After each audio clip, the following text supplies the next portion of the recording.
Hello, a very good afternoon to you all who are watching us here in the US, in Central America, and those also watching from around the world, particularly those who are watching from Kenya. Welcome to Diaspora Live Show here on KDL TV.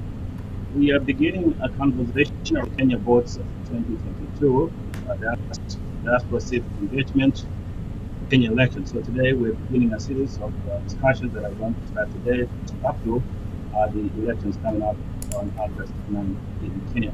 So we are hoping that we will involve all Kenyans or all walks of life and from all parts of the world. And that conversation to begin today with the leadership of the One Voice Consortium, where Dr. Albert Shukuli, who is joining us live from Ohio. We'll also be joined in by Dr. Jacob Ongaki, who will be joining us from Colorado. We also have Nyeri, who is joining us from New York. And then in a moment, we'll have Kanebe, who will be joining us live from London. But I'm going to bring the panelists on the screen right away. Okay. So, ladies and gentlemen, welcome live on KDL TV. And I must say that it's a pleasure for me to be back on TV, just because our homeland demands us to do so. So, as a way of giving back, I'm honored to have you guys start the conversation with us. If you could please very quickly introduce yourself quickly for viewers, starting with you, Robert. Thank you, Dr. Jeremiah Okari and the team at KDL TV. It's always a pleasure being here and also participating in these programs. We really appreciate this platform, for it gives us an opportunity to share very, very well. My name is Robert Churi. I'm the founder president for Global Diaspora One Voice Consortium that brings together well over 100 other organizations internationally.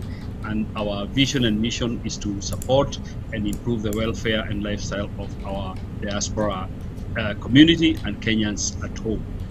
Thank you so much. Very good. And also privileged to have a lady on the panel today. We have Sarah Munyeri joining us from the East Coast. Sarah, introduce yourself for our viewers, please. Hi, good afternoon, our viewers, and thank you, Jeremiah and the team, for having us today. It's always a pleasure, like Dr. Shuri said, to visit your channel and to be able to present our ideas and our opinion on what is going on in diaspora as well as in our country, Kenya. My name's Sarah Munyeri. I live in New Jersey. With One Voice Consortium, I'm the publicity director. And on my own capacity, I'm the founder and the president of Jabolist. And Jabolist is a business that is registered here, trying to link us with our country, Kenya, and bring all the community together for the benefit of all. Okay, very good. Nice introductions. And I think we're working on technical issues there to get Dr. Jacob Bongaki on and Mayor Kang'ethe from London in a moment. But also, as we begin the conversation, I just want to let our viewers know that shortly after this show, we're also going to have another section of the same, and we will be welcoming Professor Sam Ongeri, who will be joining us live from Kenya. And Professor Sam Ongeri, for all Kenyans, I think in Kenya and all around the world know him as one of the people who have contributed massively to the socio-economic and political development of our country, and will be running as governor of Kisii County. That conversation will follow up shortly after this conversation. But let me get back to the panelists here, and I'm going to start with you, Robert and Sarah. If you could please, and I think politics, I happen to teach politics as well, but I think it's important to recognize that politics is emotive. And there are a lot of emotions that are going to be involved in the process. Sometimes there are going to be lots of disagreements and agreements, but I think we, as in the diaspora, have a moral responsibility to make sure that we engage in these conversations in a manner that is more mature, is more reasonable, that will be beneficial to our home country, and obviously we here in the diaspora should be good ambassadors for our nation. So to begin with you, Robert, if you could, for our viewers, what is One Voice Consortium and what are we up to? Yeah, thank you, Dr. Okari, for that question. Global Diaspora One Voice Consortium is an umbrella organization that brings together well over 100 other organizations that are in various sectors of our life and work here in the diaspora. We have organizations that are in the education sector, that are in the economic sector, that are in the health, governance, culture, international forums, youth and gender empowerment, and so forth. And all these organizations are truly doing a magnificent work on the ground, supporting and helping our people in the diaspora. And we have been so privileged to be the organization that they come to, they congregate to, so that we can be able to deal with cross-cutting issues that are well beyond each organization's mandate. So we are able to do that in a number of ways. We have an executive leadership, we have an advisory board, and we have the conveners of each and every sector. For instance, as I mentioned, we have the educational sector, we have the governance sector, which is now actually what has been championing the civic education for the diaspora, and also the engagement with other organizations like IEBC, and also being part of linkage with our embassies around the world. We are in other countries apart from US, UK, Europe, Middle East, Australia, and other countries outside of Africa. So we feel we represent many people out there in the diaspora. Okay, sounds good. Thank you again, Robert. And as we have Dr. Jacob Bongaki get himself adjusted to the camera, we'll introduce you, Jacob, in a moment. But let's go to Sarah here. I know she has some other engagements later on. Relative to what's happening in the country in Kenya, why do you think Kenyans in the diaspora should care about the political environment at home now? Sarah? Well, yeah, thank you for that question. I think it is important, very important for us all who live in diaspora to realize the positions that we hold as Kenyans who live away from home. And it is also important to realize that we are in a free country, most of us who live, especially here in the US or in United Kingdom and other, places that the democracy is upheld. And so from the experiences of what we have learned and what we have lived, we should envy, we should want our country, Kenya, to have similar. And what can we do as people of Kenya who live away from Kenya? It's really to engage in our political process in our own capacity and to be involved, and not only to follow what is happening in Kenya or what is happening every time we have a general election, but to engage ourselves, to educate the people on the ground, to share our experiences, and to be different so that we can eventually see some change. Also, those who are interested in getting into the political world, they should really take the advantage and be able, engage in that capacity. Uh, as people who are enlightened and people who have lived in countries that have free democracy, we should also not only educate and engage, but we should be involved in a way that we will try to change the process, the way things are done every time we have an election. And one of the advantage that we've had for this time is to really be able to vote. And it's a golden opportunity that we have fought for many years to have the opportunity to vote. And so we should truly try and do whatever it is possible for everyone who registered to vote. And if you do not register to vote, that is the biggest voice that we all can have. So next time you have an opportunity, you should definitely register and vote.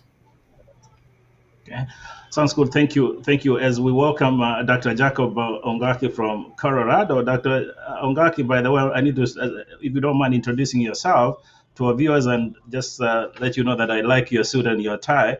So introduce yourself and quickly give us a quick assessment of the current political situation in Kenya. Thank you, Dr. Kari, for this opportunity, and I really thank the panels over here who I think they are my mentors for this political arena. So I'm just very thankful to be with you here. Like Dr. Ali said, my name is Dr. Jacob Ongaki, and I actually live here in Colorado, but I'm very much interested to know what is actually happening, not only here in the US, but also what's happening in our country. So there is no day that goes by without me seeing some clip or some social or youth or some of that nature happening. So yeah, so my plan is actually not even a plan. It's just to be able to be engaged as the panels actually eloquently stated. We need to be involved, and one right that we are given is that one to vote. I'm sorry that actually it took us this long. It's just the journey continues and it never stops. So we gotta be able to get involved, not only the political, but also what's actually happening in the economic sector, because the economic sector is the engine which drives politics. And even if people say that, I don't want to get engaged into politics. If you think about it, these are all intertwined, because if you're looking at it, these are the policymakers. These are the people who set direction for our country, for our kids, for our the education sector, and for the diasporas in general. Now, specifically, if you look at the diaspora, we have been continually trying to fight not only for only us, but also for our people, for the freedom that we should continue to enjoy. And that is one aspect, especially when it comes to regulations. Regulation is one of the good aspects of the economy and the governance of the Kenyan government or our country. But at the same time, you have to know that the people that you are actually entrusting to be in those leadership, they will be making the right calls in representing the people, especially those who doesn't have a voice.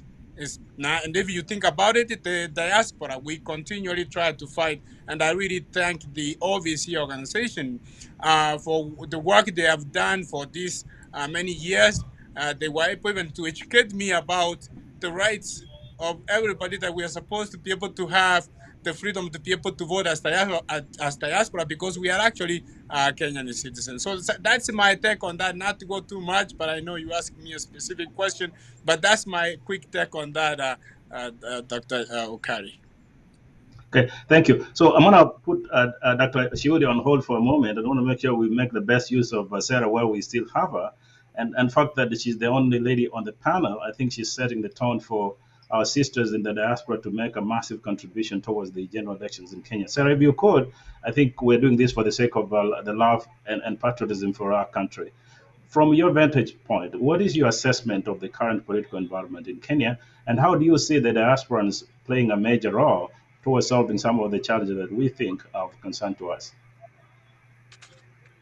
Um, it's interesting to see what is happening in Kenya, and I believe that we still have a few more months to learn exactly, what the major aspirant, what they are studying, or what their manifesto is. However, as diaspora, as people who live here, I think we should really know the right that we have, the freedom to speak, and also put our money where our mouth is. Politics, when it comes to politics, for whoever you are voting for or whoever you are fighting for them to win, they'll need the money, and they also need the engagement of the population. And like Dr. Ogaki said that we should look at the person who will be able to speak for the most vulnerable, for those who cannot be able to speak for themselves. And I think it is really up to us who live here to decide who is that. And once you figure out who the person is, because that is a decision that each one of us we have all the information that you can need to make that decision. Figure out what you can do to be able to support that particular candidate in whatever capacity. Our life it's being pegged into this. It will be another 5 years of the person that you're going to vote for, or the person that you are campaigning for, or the person that you're telling your family members and your network to vote for. So I think it is very important. And for me as a mother, I feel for the young youth who are right now in high school in Kenya, or they're in college. And what is the world that I would like them to live in? What is the future that we would like to live for them? And this election period has everything at stake. And it is very important for us to really gauge and engage and speak Okay. up and make a good decision on who we are going to vote for. Very good. Sarah, I still want to have one or two questions for you before you go, but I think it's always good to look at the screen and how beautiful it looks. So we have Robert Shiori in Ohio. We have Jacob in Colorado. We have Sarah in the East Coast, New Jersey. And wow, look at that. From London, we're joined by Elizabeth, Mayor and Councillor Elizabeth Kangede, who is joining us live from London. How beautiful is that, particularly for our country, to know that we're involved in the political process, and the balance is even. We have two gentlemen and two ladies. So, very kindly, Dr. Mayor Kangede, if you could please introduce yourself to our viewers and quickly give us your quick assessment of the current political environment in Kenya. Good evening, good day. Can you hear me? Yes. Yes. My sincere apologies. Technology didn't do me justice. So Councillor Elizabeth Kangede, a past mayor in the London Borough of Buckingham Dagenham. I'm still serving as an elected councillor for the last 10 years and currently serving as a cabinet member. So in one of the areas here where I am. I'm a qualified teacher by profession, and I was a head teacher in Kenya, and I have been teaching in this country. I'm also in law. I've done a master's in law, international law and legal practice. But I join in Wine Voice in a program that I do with women and young people, and particularly in the diaspora, to inspire, to motivate, to encourage them in leadership and different matters. So I've been sitting in the civic education group in One Voice, and there's my assessment of the current situation in Kenya. It's not stable at all. And I feel there wasn't enough, and there hasn't been enough civic education in our people. The other problem that I see is the misuse of social media. Social media is a very powerful tool, but currently our people in Kenya, social media is really advanced, but has been really misused in politics, misleading people, sending all sorts of inciting information and messages, which is not doing us any good at all. And social media should be used in a positive way to impact our people, to teach them, and particularly when it comes to civic education. That is what we do here. We maintain that and we use it in a civil way, but currently what is happening, if some of these guys are not stopped, they are really inciting people, and once they read, that goes haywire. The other thing that I've noticed is the misuse of our poor, innocent youth, being given, few coins, and there they are shouting, inciting, and messing public rallies, which really there is a lot of civic education that needs to go into our country. So currently, my assessment is things don't look so good. And we are still a few months away from the general elections. And if this current situation continues, this is what leads to the civil unrest. This is what leads to the infights, all what happens after the elections. So I believe there hasn't been proper civic education. I am concerned about that old woman in the village. All they see is the young men. All they see is the candidates giving them money, and they're being told to incite and fight, because they do not understand who is the right candidate. What should constitute of a right candidate, whether it is the governor, the president, the woman rep, the MCA. What should I expect? So there is a lot at stake at the moment, and I am really concerned that there's a lot that has not been done, and this is where we come in. I'm sorry, I'm speaking too much because this is my department, having sat in the UK, having been elected 3 consecutive terms, and even being a mayor here, being, in the government. I know. And it's not very different from what should be happening in Kenya, because Kenya is really advanced, but there is a lot of misuse of what should be positive impartation to our people. Thank you, Mayor. You really speak like a mayor. So proud to have you in London. That's, I appreciate. Yes, that's our mayor. I've been that is chairing assembly. I've been chairing assembly for 3 consecutive terms, not nominated, elected by my colleagues. And when you're chairing assembly, I'm sitting at the dais and I have to tell them off. It's the speaker. Assembly, chair of assembly is the speaker. So I know, you really need to understand. You really need to give people a chance to speak, but at the same time, be that firm person. So I believe Kenya, we've got so many firm people, but they are being, swayed by the system. And, let me not go there, but things don't look so positive at the moment. Very good. It's good. The gentlemen on the panel have been shaking their heads as the 2 ladies have been talking, which is very good for us. So I want to get back to you, Sarah. I know you're running. Talk to specifically the female population. Both of you just mentioned women and mothers, and you're very passionate about civic education, and more importantly, more a love for our homeland. Can you speak directly to our female population in the diaspora? And I think the gentleman here on the panel will agree with me. Our ladies in the diaspora seem to be doing pretty good socially and economically. What do you think should be their role in the political process here in the diaspora, which long term should benefit the home country? Sarah.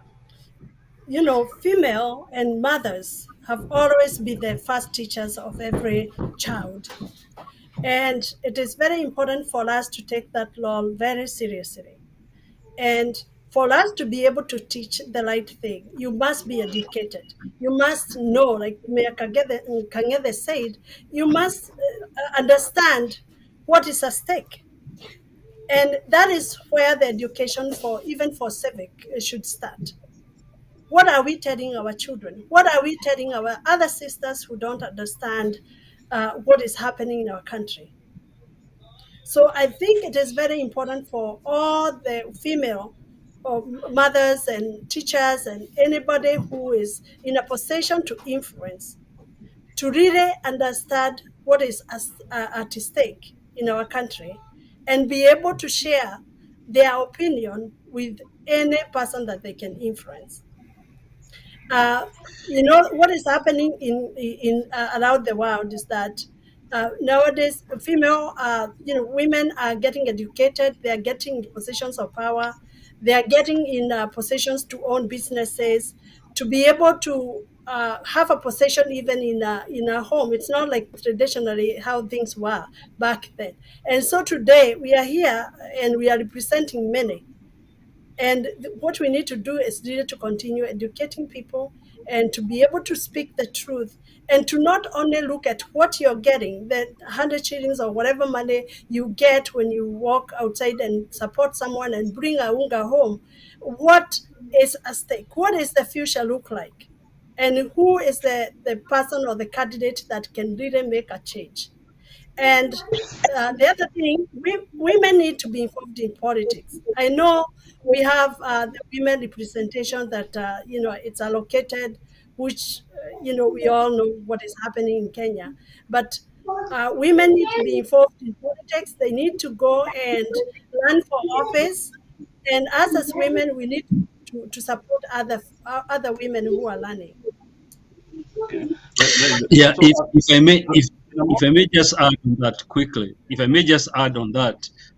within One Voice Consortium, we really hold our women and especially gender affairs in a very, very significant way. In fact, most of the major women organizations like KWITU, which stands for Kenya Women in the United States, and also organizations like Women in Europe, Kenya Association of Sisterhood, in US, and other organizations like KNUTS, which brings together women that want to save money and invest back home, are very, very important for us. And so we have a voice, even through people like Mayor Kangede, who have a program where they are encouraging our women and youth to have better lives. So I just wanted to Yeah. throw in that and Sure. tell our viewers that women play a significant role, especially diaspora women, in investing back home and leading stable lives. Okay, very good. Thanks, Robert. And obviously, over the next 3 months or so, we're going to have a lot of lady panelists who are going to come here and give their opinions and contribution towards the same. So I appreciate that. Mayor Kangeda, I'll come back to you in a moment so that you can also add to the same. But I want to go to Jacob. We are talking, and we are talking from the diaspora. What do you think, in your view, should be the role of government and all those major political parties in addressing the concerns of the diasporans? And with an understanding that in a moment, Professor Sam Ongeri is standing by for his segment shortly. What do you think should be the role of those parties, major political parties, towards us? Thanks again, and thanks. The mayor couldn't. I need to borrow some more incentives from you, Mayor, about how to, how to get things moving. I'm really happy to hear you are being assertive on how you go about getting things done. And that is one area in where we are talking about where everybody can get involved. Women, specifically, they should be involved. At the same time, they should be able to fight for those rights and privileges that everybody else enjoys. So, from the diaspora perspective, I think I will go back to what the mayor said is the values. The values is the one that is really going to trickle down from the political manifestos of either the political, whichever political party somebody belongs in. Those in leadership say, for example, the from the top down. They should be able to instill certain values which are able to trickle down to those grassroots people so that they can be able to understand what is really happening. From the diaspora, we actually continue to engage not only on the social media, but also we are informed and reaching out to our people on the ground. And that is one way that we can just be able to, for example, the diaspora in general, we are very much, we have a lot of, we do get a lot of information because of the technology that now, like, for example, we are actually utilizing. So this is one area in which we could be able to do more as diasporas, and also to tone down that rhetoric that the mayor was talking about so that it can throw down to the values in which we care. And what do we care about those people who are getting into leadership? What will they be doing to those people who actually needs maybe education sector, the hospital, medical, and not only on the diaspora. At the same time, we have a lot of information, and we have nothing really lacks on this side. We just have to continue to ponder on that. So another way is also on the diaspora is also to watch out on the laws and regulations on the impact those have. For example, I actually founded the circle, which was the Grand Granite Diaspora Circle. We started in 2020, and we will be probably having our AGM over there near your backyard, Dr. Okali, in July. And what we are what we are trying to do is to help those people or our diasporas, and then make the development in Kenya, not only on the economy, on the economic sector, but also the social and political involvement, which basically, if the people economically they are not stable, that's why they go all over the place, like what the mayor was talking about. They are unstable. They can't be able to make the right way. Another sector is the values. You can see the shift of our leaders from one party to the other.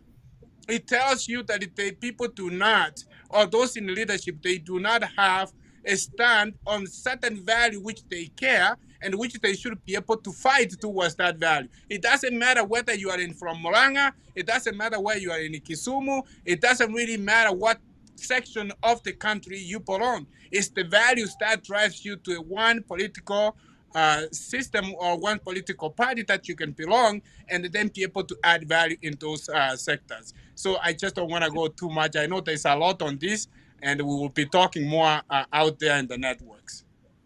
Okay. So, Mayor Kanyada, thank you, Dr. Jacob. A very good point. Again, you add on to what our sister Sarah said moments ago. But we're really talking about how we in the diaspora should partner strategically with all those major stakeholders in the Kenyan political process. Obviously, right now there is the alignment and realignment among its political parties, but we're really not seeing all these major parties address specific issues that affect the diasporas, and in fact, even addressing specific issues affecting the ordinary Kenyan in Kenya. In your view, what do you think should be the role of the Kenyan ladies in the diaspora, and how should we in the diaspora partner with major stakeholders in Kenya to address specific issues that affect our people, rather than movement from one party to another based on tribe?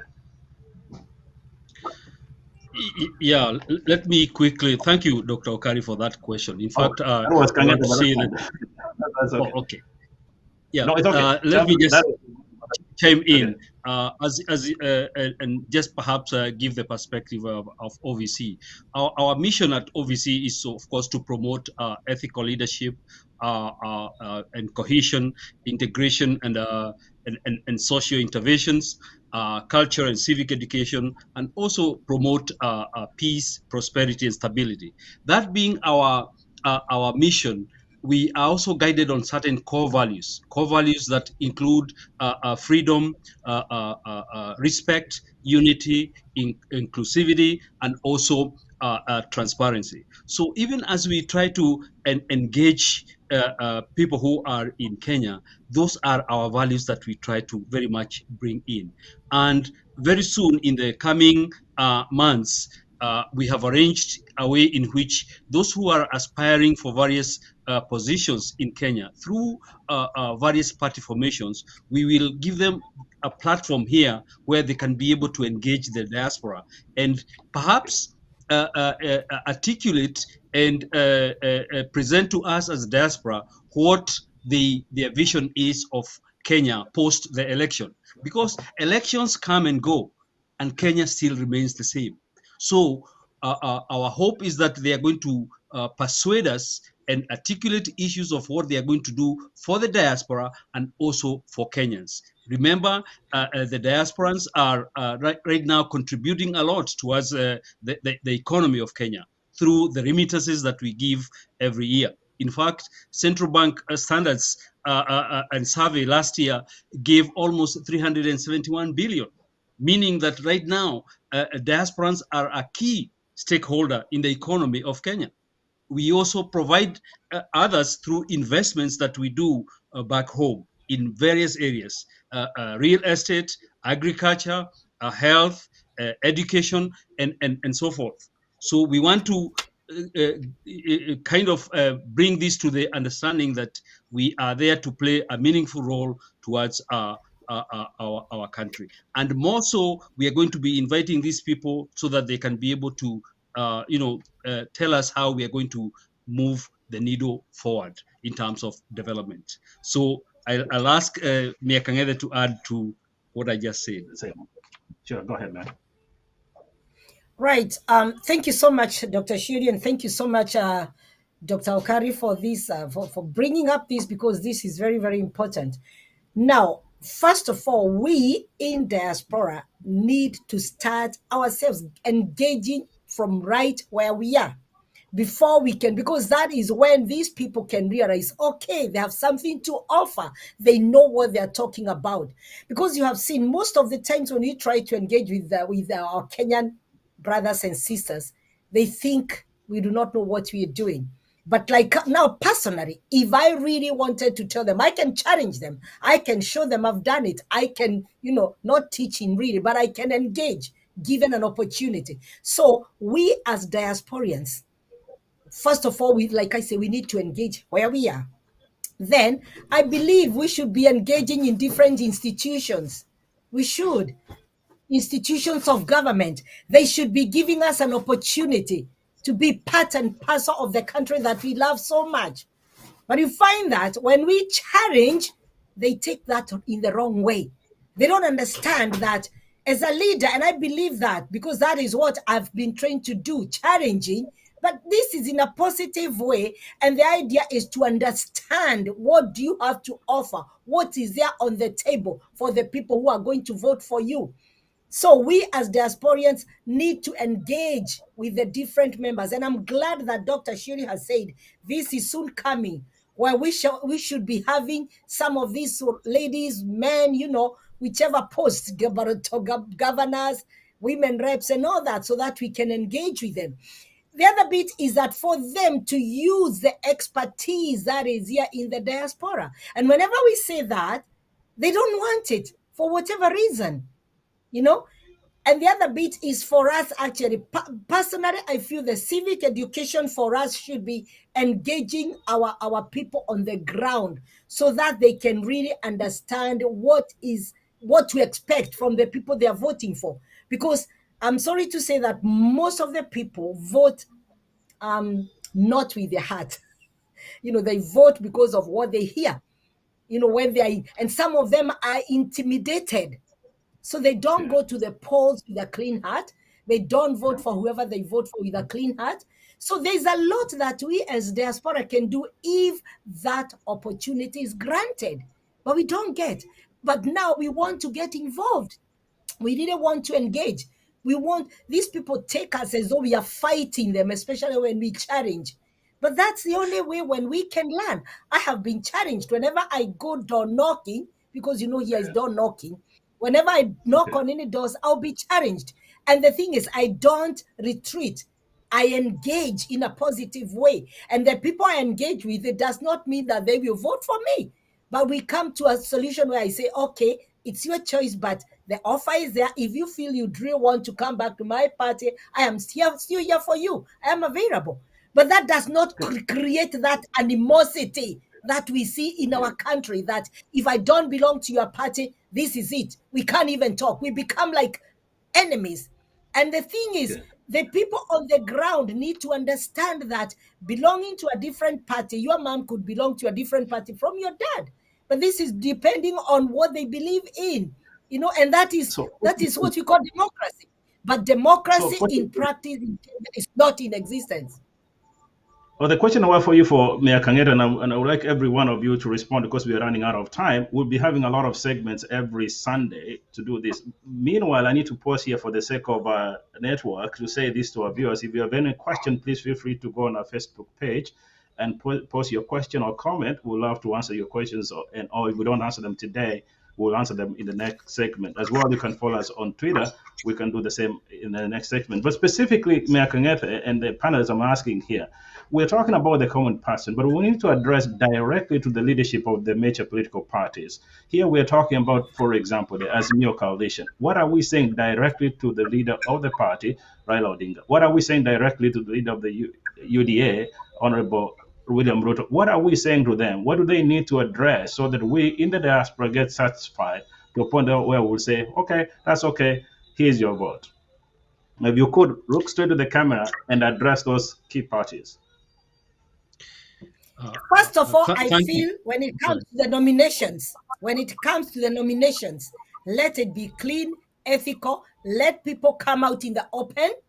Because I understand, I'm not taking this, but the rumor has it, some of the people already have a ticket in all parties. That's what I hear.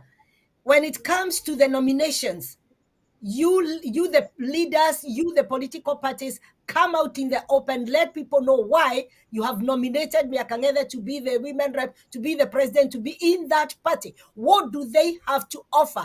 Then that is where the debates come in. So I believe that is one thing very, very important. Let the nominations be clean, open, ethical, where everybody can really say, yes, I've heard what Dr. Okari has to offer, and my vote will go to him because he was nominated for the right reasons. He wasn't nominated because he belongs to so and so. He wasn't nominated because he's able to give whatever amount of money. But what ideologies, what did he have to give? If it means going on a debate, live debate, let these leaders show us, and then we will have the trust in them.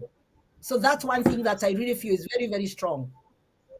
Okay, were you answering a question there, Robert? I know you'll have time to say your last word, Yeah. but directly to the leader, what do you say? Yeah, to answer that also, following what Mia Kangede has said, we as One Voice Consortium, one of the things that we are telling these party formations is that diaspora has a stake in the economy of Kenya. And if we can also learn from other diaspora countries like Israel, like India, like Singapore, these are countries where the diaspora actually has a full-fledged ministry, has a full-fledged governance structure. So we are telling these party formations that the diasporans are not going to accept the low-hanging fruits. We want a full-fledged ministry that is there to support whatever that we are doing, because we are the, like my friend, one of my friends said, we are the bee that is out there going to get honey and going back to the hive. Our hive is Kenya. Our hive is Kenya. And so we, as the bee that is going out there to get the nectar from wherever the nectar is in various parts of the world, we bring that nectar back home. We need to have a structure of how we are bringing that nectar back home. And so we are asking our own government to consider a full-fledged ministry. In fact, that is what we are telling the party formations, that if that they don't have diaspora vision in their manifestos, then very likely some of them we are not going to consider. We want to see in their party manifestos what they want to plan for the diaspora. And that is why in the coming months and weeks, we are going to bring on this platform various people that we're going to invite through these party formations. In fact, OVC has already reached out to these party formations, all of them, whether it is Azimio, whether it is Kenya Kwanza, whether it is Jubilee, whether it is Wiper, or all the other parties. We have reached out to them and their representatives to be sending at least somebody who is aspiring for a particular position in Kenya. And we are hoping throughout all these shows that we are going to have, we are going to culminate in a deputy presidential candidate debate, and perhaps even a presidential candidate debate here. We want to hear these two people, what they have for Kenya. What does Azimio candidate have for Kenya? What does the Kenya Kwanza candidate have for Kenya and diaspora? And so that people can interrogate their manifestos and vision and see whether we have something in that for us and for everybody in the diaspora. Sounds good. Sounds good. I'm sure we're going to have a lot of series because we are moving into another segment in a moment. Sarah, I'm going to come to you as I move from Rapid. I think it's important to say this, and I've said this in previous segments. The Kenyan government does send ambassadors to different capitals around the world, but the true ambassadors of our nation are us, the people work in different organizations. We represent the very best of Kenya, and for that matter, I think it's important that the Kenyan government and all the players really pay attention to what we're saying. So, Sarah, I'm going to ask you as we run out of time here, if you could please look straight at the camera and address the leaders in those specific organizations and the common person in Kenya. What are the specific issues that we really want them to address?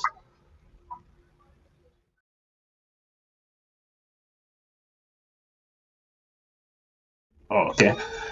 Sarah seems to be frozen. I think you can take the same question, Jacob, if you could, please. So yeah, no, I can, yeah, probably, the technology sometimes it works well and sometimes, but I think Dr. Julie just said it very well, and that is the manifesto. That's the way we wanted to be able to be represented. So I second that. We have to have everything at stake. We all have to have some representation in all walks of government that our country, not only in Washington here in the United States or Los Angeles, we needed to have these decentralized so we can have freedom for all our diasporians here. They can have, for example, voting. They need to be able to reach to a precinct where they can vote quickly in a timely manner. So going on the other section, that is decentralized government to the local, just like the counties have been. So we need to have a representation in those. And then I worry mostly about the So one of my other key areas that I've had, although it hasn't been officially rolled, is that aspect of where they're saying about remittance that we actually remit to Kenya or to our country that needed to be taxes or some to that effect. Although it's not clearly out there, those are the fights that we're gonna continue to fight. We're giving money. You should encourage this diaspora to give more money so that they can be involved in economic development. So it tells you the people in leadership what they are about and what is their mind. What are they thinking about? What is you have to look at the big picture. Here in, for example, in some of Mayor Kangite's areas, they encourage even the rural areas where somebody can go there as a doctor. All of these areas which is not been urbanized in a way to have amenities available to people to provide service. So that's one thing I would like to, I will continue to fight and I will continue to be part of. And with One Voice Consortium, we will continue to look into this. Regulation, the impact. Sometimes they set regulation and which affects not only the diaspora, but the communities, but it poses a lot of hurdles for that to ordinary person to continue. Look at, for example, not only to jump a little bit, look about the passport, the e-passport. Somebody has to go to fly somewhere to get fingerprints. We can have an institution, an agency within those localized areas where they can take fingerprints for our diaspora so they can be able to have access to those facilities. They are Kenyan. So that is, those are some of the areas. Another last one before I know you are rushing with the time is the cooperatives like societies, circles. The levy tax they continue to put. The circles are actually putting the money together in a pooled way, and then the money goes directly to the our country so it can be able to aid towards economic development. It's not a rocket science. It's not so difficult. It's not so complicated to understand that logic. If you can be able to accept the money, just make sure you create a climate that is conducive enough for the peoples and their citizens to be involved, and who the diasporas were among those. So those are some of the few things or few agendas that we will continue. But lastly, as Dr. Chihuru said, we do have the program set for this network to host the different representations from the manifestos continue next weekend. And then after the 10th, it will be every 2 weeks. And we will be adding this in social media on your network website so that everybody can just be able to see. And those leaders who wants to be heard or who have something that they need to bring to the diaspora in general, they need to be able to reach out so that at least we can put them on the schedule so they can be able to tell us exactly what is it that you are going to do in representing the diaspora community and their issues and challenges. And are you able to be transparent enough, not only to you just say things that goes under the rug, but at least live to those challenges. And we'll be holding these leaders actually responsible for some of the agendas they have set forward and the way that they hold onto those agendas as we move to the general election. Thank you so much. Okay. Oh, thank you so much. Very well put, Dr. Ongaki. By the way, you're very articulate. We'll have to have you on the show. Hopefully, in the next segment, you should have more of you. So, again, as we talk about the diasporans, it's important again to address those ones in the diaspora and address those ones in leadership, in all political parties. That it's not that we are in London or we're in Minneapolis or Illinois, whatever we are.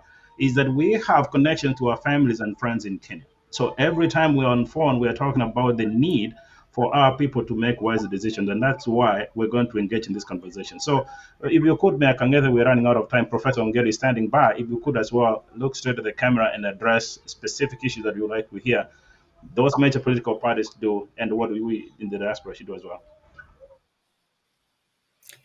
Thank you. Thank you once again. And I think most of the points have been given by my colleagues.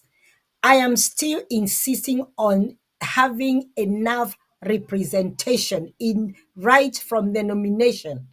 I know the 2/3 gender rule has failed, flopped so many times, but I believe you as the leaders of the different political parties, so that there is going to be fair engagement, so that we are going to have proper inclusion. Let us make sure that right from the nomination in all the political parties, you have enough representation, be it women, be it disability, be it youth. If there is that right from the nomination, we will not have issues on top, and we will not even have to go to ask a bill to be passed, because the different political parties will have nominated and included people, so that we have an inclusive government. I feel this is very, very, very important. And also now, the use of us in the diaspora. We do not want to be known just because for our remittances. Yes, remittances are enough. We have got families back home. Most of us are planning to come back home now. And when one village is touched, we are all touched, because these people depend so much on some of us who came out here. We support them in different ways, but we want to hear that those people have elected the right candidate who is there for them, who is going to be their voice, who has not just been planted for them, but it is a person they feel they are comfortable with. And so when they are voting for that person, they feel that the party has not brought that person for them. So please, make sure that right from the nomination, I feel that is very important. I say that is my ground. That is where I know best. Make sure that there is inclusivity. Make sure that you include right from the nominations. And I believe from there, we will not have problems. We will not have problems, because every party you have nominated, including every department, a woman, disability, male, female, disability, all these areas need to be considered. Please, and make use of what we have in diaspora. We are part and parcel of you. They should not be scared of us. We are here, we are supporting, and we belong to Kenya at the end of the day. We are part of you. And we believe we can work together. So thank you so much, Dr. Okari, for inviting me, and I believe you'll continue having more of these engagements. Thank you.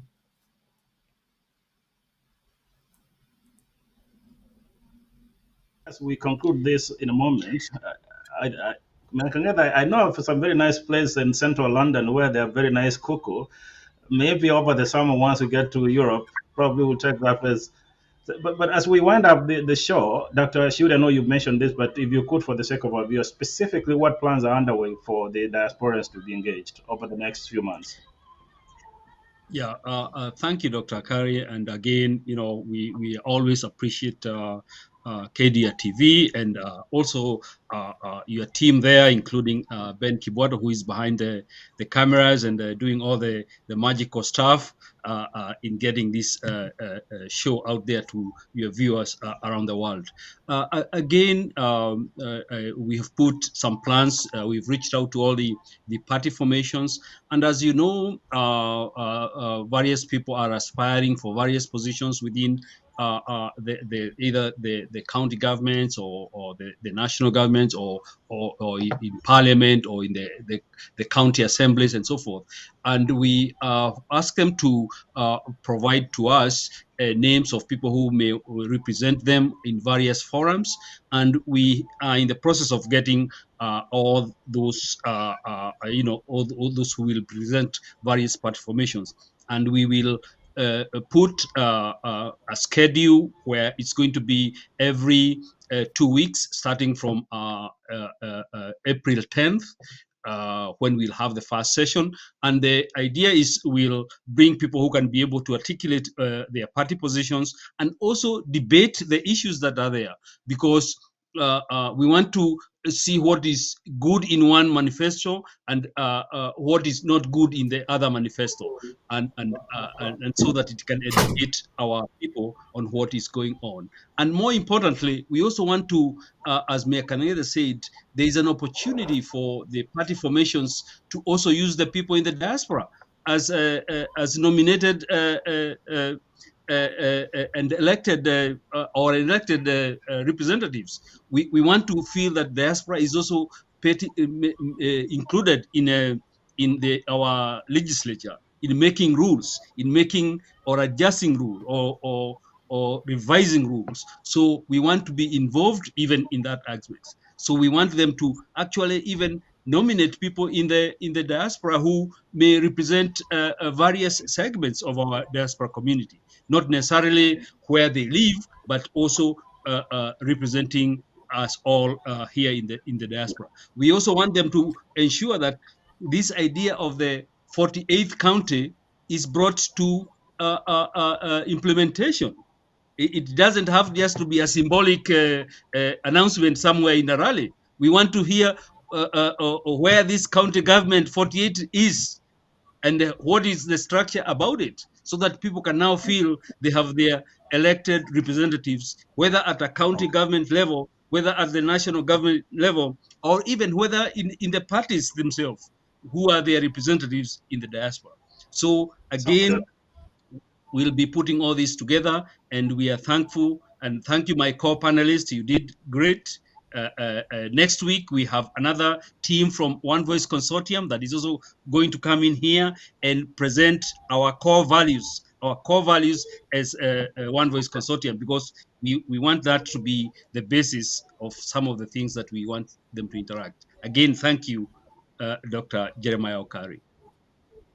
Okay, thank you. I think we are running out of time. I want to thank the panelists, Dr. Robert Shuli, as always. Thank you for your contribution. I want to also thank Dr. Jacob Bongaki for first time on the show, and I think he did great.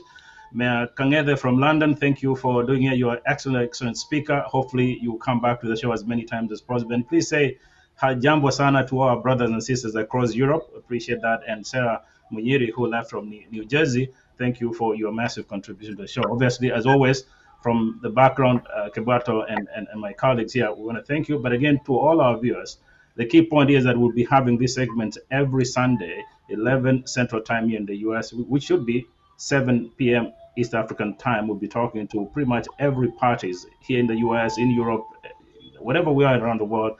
But what we are calling, I think, together is that let's be peaceful, let's be respectful as we engage in this conversation, because in the end, Kenya will always be Kenya. We need to demonstrate not just to Kenyans, but to the rest of the world that we are a mature democracy. But from us here on KDL TV, many thanks to you all.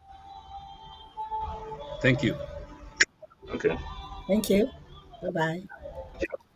Okay. Goodbye. I think.